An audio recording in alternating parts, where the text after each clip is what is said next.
அனைவருக்கும் வணக்கம். டெக் தமிழ் சேனலுக்கு உங்களை அன்புடன் வரவேற்கிறேன். நாம் இன்றைக்கி இந்த வீடியோவில் இன்ட்ரெஸ்டிங்கான மற்றும் யூஸ்ஃபுல்லான டெக் அப்டேட்ஸ் பற்றி தான் பார்க்க போகிறோம். வாங்க வீடியோக்குள்ளே போகலாம்.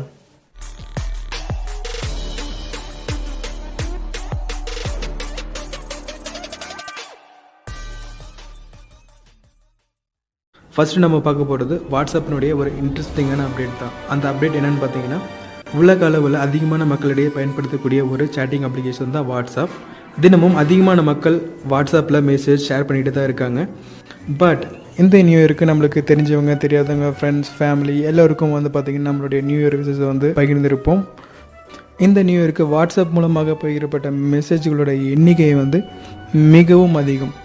சப்போஸ் உங்களுக்கு ஏதாவது கெஸ் இருந்துச்சுன்னா இந்த வீடியோவை இப்போவே நீங்கள் புஷ் பண்ணிவிட்டு கீழே நீங்கள் கமெண்டில் சொல்லுங்கள். நீங்கள் கமெண்ட் பண்ணியிருக்கக்கூடிய ஆன்சர் கரெக்டானு பார்ப்போம். மொத்தமாக உலக அளவில் 100 பில்லியன் மெசேஜ் பகிரப்பட்டிருக்கு. இதை நம்ம க்ரோரில் கன்வெர்ட் பண்ணி பார்த்தோம்னா 10,000 கோடி மெசேஜ் பார்த்திங்கன்னா அந்த ஒரு நாளில் பகிரப்பட்டிருக்கு உலக அளவில். அண்ட் நம்ம இந்தியாவில் மட்டும் மொத்தமாக 20 பில்லியன் மெசேஜ் அந்த ஒரு நாளில் பகிரப்பட்டிருக்கு. இந்த 100 பில்லியன் மெசேஜில் பார்த்திங்கன்னா மொத்தமாக 12 பில்லியன் அதாவது 1200 கோடி இமேஜ் பார்த்திங்கன்னா அந்த ஒரு நாளில் ஷேர் செய்யப்பட்டிருக்கு. வாவ். அடுத்து நம்ம பார்க்க போகிறதும் வாட்ஸ்அப் பற்றின ஒரு யூஸ்ஃபுல்லான இன்ஃபர்மேஷன் தான். அது என்னென்னு கேட்டிங்கன்னா, நெக்ஸ்ட் மந்த் February 1 இருந்து வாட்ஸ்அப் பெரும்பான்மையான மொபைலில் ஒர்க் ஆகாது. கண்டிப்பாக இந்த நியூஸ் பார்த்திங்கன்னா உங்களுக்கு ஷாக்கிங்காக தான் இருக்கும். பட் கவலைப்படாதீங்க, குறிப்பிட்ட ஒரு சில மொபைலில் மட்டும்தான் இந்த வாட்ஸ்அப் பார்த்திங்கன்னா February 1 ஒர்க் ஆகாது. அது எந்தெந்த மொபைல்ன்ட்டு நம்ம இப்போ பார்ப்போம். ஃபர்ஸ்ட் பார்த்திங்கன்னா எந்தெந்த ஆண்ட்ராய்டு மொபைல்ஸில் வாட்ஸ்அப் ஒர்க் ஆகாதுன்றதை பார்த்துருவோம். எந்த ஆண்ட்ராய்டு மொபைல் பார்த்திங்கன்னா 2.3.7 ஆண்ட்ராய்டு வெர்ஷன் ரன் ஆகிட்டு இருக்கும், அந்தந்த மொபைலில் மட்டும்தான் உங்களுக்கு வாட்ஸ்அப் ஒர்க் ஆகாது. குறிப்பாக இந்த 2.3.7 ஆண்ட்ராய்டு வெர்ஷன் பார்த்திங்கன்னா ரொம்பவே பழைய மொபைலில் தான் இது ரன் ஆகிட்டு இருக்கும். உங்களுடைய ஆண்ட்ராய்டு மொபைலில் எந்த வெர்ஷன் ரன் ஆகிட்டு இருக்குது அப்படின்றது நீங்கள் தெரிஞ்சுக்கணும்னா உங்களுடைய மொபைலில் செட்டிங்ஸ் கிளிக் பண்ணுங்கள். செட்டிங்ஸில் பார்த்திங்கன்னா உங்களுக்கு அபவுட் ஃபோன் அல்லது அபவுட்ன்ற ஒரு ஆப்ஷன் கொடுத்துருப்பாங்க. அந்த ஆப்ஷன் நீங்கள் கிளிக் பண்ணுங்கள். உங்களுடைய மொபைல் பார்த்திங்கன்னா எந்த ஆண்ட்ராய்டு வெர்ஷனில் ரன் ஆகிட்டு இருக்குது அப்படின்றத நீங்கள் தெரிஞ்சுக்கலாம். சப்போஸ் உங்களுடைய மொபைலில் பார்த்திங்கன்னா ஆண்ட்ராய்டு வெர்ஷன் 2.3.7 அல்லது அதோடைய கம்மியான வெர்ஷனில் ரன் ஆகிட்டு இருந்துச்சு அப்படின்னா உடனே உங்களுடைய மொபைலில் சாஃப்ட்வேர் அப்டேட் அவைலபிளாக இருக்கான்றதை செக் பண்ணிக்கோங்க. சப்போஸ் உங்களுக்கு இதோட அதிகமான வெர்ஷனில் சாஃப்ட்வேர் அப்டேட் அவைலபிளாக இருந்துச்சுன்னா உடனே அப்டேட் பண்ணிக்கோங்க. உங்களுடைய மொபைலில் சாஃப்ட்வேர் அப்டேட் எந்த ஒரு அவைலபிலிட்டியும் இல்லை அப்படின்ற பட்சத்தில் கண்டிப்பாக உங்களோட வர February 1 இருந்து வாட்ஸ்அப் யூஸ் பண்ணிக்க முடியாது. அடுத்து நம்ம ஆப்பிள் ஐஃபோனுக்கு வருவோம். எந்த ஆப்பிள் ஐஃபோனில் iOS 8 அல்லது அதோடைய ஓல்டர் வெர்ஷன் ரன் ஆகிட்டு இருக்கோ அந்த ஆப்பிள் ஐஃபோனில் பார்த்திங்கன்னா வாட்ஸ்அப் ஒர்க் ஆகாது. இந்த ஆப்பிள் iOS 8 பார்த்திங்கன்னா ஆப்பிள் ஐஃபோன் 4 மற்றும் ஆப்பிள் ஐஃபோன் 4S இந்த குறிப்பிட்ட மாடலில் மட்டும்தான் இந்த iOS 8 பார்த்திங்கன்னா அதிகமாக பயன்படுத்தப்பட்டு வருகிறது. நீங்கள் ஐஃபோன் யூஸராக இருந்தால் உடனே உங்களுடைய மொபைலில் செட்டிங்ஸ் கிளிக் பண்ணுங்கள். செட்டிங்ஸில் பார்த்திங்கன்னா உங்களுக்கு ஜென்ரல்ன்ற ஒரு ஆப்ஷன் இருக்கும். நீங்கள் ஜென்ரல் கிளிக் பண்ண உடனே உங்களுக்கு ஃபஸ்ட்டு பார்த்திங்கன்னா உங்களுக்கு அபவுட் அப்படின்ற ஆப்ஷன் இருக்கும்.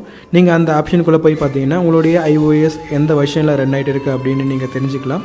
சப்போஸ் உங்களுடைய iOS பார்த்திங்கன்னா iOS 8 அல்லது iOS 8க்கும் கீழே ரன் ஆகிட்டு இருந்துச்சு கண்டிப்பாக உங்களுடைய iOS வெர்ஷனை அப்டேட் பண்ணிக்கோங்க. கண்டிப்பாக உங்களுக்கு பார்த்திங்கன்னா அப்டேட் அவைலபிள் இருக்கும். அடுத்து நம்ம பார்க்க போகிறது விண்டோஸ் OS ரன் ஆகிட்டு இருக்கக்கூடிய மொபைலை பற்றி தான். லைக் நோக்கியா லூமியா இது போன்ற மொபைலில் பார்த்திங்கன்னா விண்டோஸ் OS ரன் ஆகிட்டு இருக்கும். ஆல்ரெடி January 1 இருந்தே விண்டோஸ் மொபைலில் பார்த்திங்கன்னா வாட்ஸ்அப் ஸ்டாப் பண்ணியாச்சு. January 1 இருந்து எந்த ஒரு விண்டோஸ் மொபைலில் பார்த்திங்கன்னா வாட்ஸ்அப் ஒர்க் ஆகாது.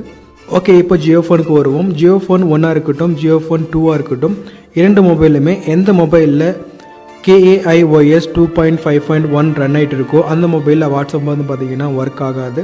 நீங்கள் ஜியோ ஃபோன் யூஸ் பண்ணிவிட்டு உங்களுடைய மொபைலில் உடனடியாக சாஃப்ட்வேர் அப்டேட் பண்ணிக்கோங்க. இல்லைனா நீங்களும் இந்த February 1 இருந்து வாட்ஸ்அப் யூஸ் பண்ண முடியாது. அதனால் உடனடியாக உங்களுடைய மொபைலில் சாஃப்ட்வேர் அப்டேட் பண்ணிக்கோங்க. அடுத்து நம்ம சாம்சங் மொபைலினுடைய ஒரு சின்ன அப்டேட் பற்றி தான் பார்க்க போகிறோம். Samsung Galaxy fold model mobile பார்த்திங்கன்னா கடந்த வருடம் 4 லட்சம் மொபைல் பார்த்திங்கன்னா சேல் பண்ணியிருக்காங்க. இது என்ன ஃபோல்டர் மொபைல் அப்படின்னு கேட்டிங்கன்னா, இந்த மொபைலை பார்த்திங்கன்னா நம்ம புக்கு மாதிரி மடித்து மறுபடியும் திறந்து நம்ம யூஸ் பண்ணிக்கலாம். வா, யாரெல்லாம் டிக்டாக் யூஸ் பண்ணிட்டு இருக்கீங்களோ கண்டிப்பாக உங்களுக்கு இந்த தகவல் பயனுள்ளதாக தான் இருக்கும். ரீசெண்டாக பார்த்திங்கன்னா டிக்டாக்ல ஒரு பக் கண்டுபிடிச்சிருக்காங்க. இந்த பக் மூலமாக ஒரு ஹேக்கர் உங்களுடைய டிக்டாக் அக்கௌண்ட்டை ஹேக் பண்ணிட்டாங்க அப்படின்னும் போது எந்தெந்த மாதிரியான கண்ட்ரோல் அவங்களால எடுத்துக்க முடியும் அப்படின்றத பார்க்கலாம். ஃபஸ்ட்டு பார்த்திங்கன்னா உங்களுடைய டிக்டாக் அக்கௌண்ட்டில் நீங்கள் ஆல்ரெடி டிக்டாக் பண்ணி போஸ்ட் பண்ணியிருக்கக்கூடிய வீடியோக்களை பார்த்திங்கன்னா உங்களுடைய அனுமதி இல்லாமல் அவங்க டெலீட் பண்ண முடியும். மேலும் உங்களுடைய எந்த ஒரு பர்மிஷனும் இல்லாமல் அவங்களால ஒரு வீடியோவை போஸ்ட் பண்ணவும் முடியும். அது நல்ல வீடியோவும் இருக்கலாம், கெட்ட வீடியோவும் இருக்கலாம், பட் அவங்களால செய்ய முடியும். ரெண்டாவது பார்த்தீங்கன்னா உங்களுடைய பர்சனல் டீட்டெயில்ஸ் லைக் உங்களுடைய மொபைல் நம்பர், உங்களுடைய மெயில் ஐடி, இது போல் உங்களுடைய பர்சனல் இன்ஃபர்மேஷனை அவங்களால தெரிஞ்சுக்க முடியும். மூன்றாவதாக வந்து பார்த்தீங்கன்னா நீங்கள் ஒரு சில வீடியோக்கள் டிக்டாக் பண்ணி அதை நீங்கள் ப்ரைவேட்டில் சேவ் பண்ணி வச்சுருப்பீங்க. அந்த ப்ரைவேட்டில் சேவ் பண்ணி வச்சுருக்கிற வீடியோக்கள் கூட அவங்களால அக்சஸ் பண்ண முடியும். ஸோ இந்த மாதிரியான அட்டாக்லேருந்து எப்படி பாதுகாப்பாக இருக்கிறது அப்படின்னு கேட்டிங்கன்னா, ஃபஸ்ட்டு வந்து பார்த்தீங்கன்னா உங்களுடைய டிக்டாக் அப்ளிகேஷனை அப்டேட் பண்ணிக்கோங்க. எப்போல்லாம் உங்களுக்கு நியூ அப்டேட் வந்துட்டு இருக்கோ அப்போல்லாம் உங்களுடைய டிக்டாக் அப்ளிகேஷனை அப்டேட் பண்ணிக்கோங்க. இந்த மாதிரியான அட்டாக்லேருந்து நீங்கள் தவிர்க்கப்படுவீங்க. அடுத்து வந்து பார்த்தீங்கன்னா எந்த ஒரு பர்சனல் இன்ஃபர்மேஷனையும் இந்த டிக்டாக் அக்கௌண்ட்டில் சேவ் பண்ணி வைக்காதீங்க. அடுத்து எந்த ஒரு பர்சனல் வீடியோவும் நீங்கள் டிக்டாக் பண்ணி அதை நீங்கள் ப்ரைவேட்டில் சேவ் பண்ணி வைக்காமல் இருக்கிறது ரொம்பவும் நல்லது. ஓகே, இந்த வீடியோ உங்களுக்கு பயனுள்ளதாக இருந்திருக்கும்னு நம்புகிறேன். இந்த வீடியோ உங்களுக்கு பிடிச்சிருந்துச்சுன்னா லைக் பண்ணுங்கள். இந்த வீடியோ பற்றின உங்களுடைய கருத்துக்கள் சொல்ல விருப்பப்பட்டீங்கன்னா கீழே இருக்கிற கமெண்ட் செக்ஷனில் கமெண்ட் பண்ணுங்கள். இது போல் பல பயனுள்ள தகவலுக்கு நம்ம தமிழ் மொழியில் தெரிஞ்சுக்கணும் விருப்பப்பட்டீங்கன்னா டெக் தமிழ் சேனலை சப்ஸ்கிரைப் பண்ணிக்கோங்க. கூடவே இருக்கிற பெல் பட்டனையும் ப்ரெஸ் பண்ணிக்கோங்க. நம்ம சேனலில் புதிதாக அப்டேட் பண்ணக்கூடிய வீடியோக்கள் உங்களுக்கு நோட்டிஃபிகேஷனாக வரும். நன்றி, வணக்கம்.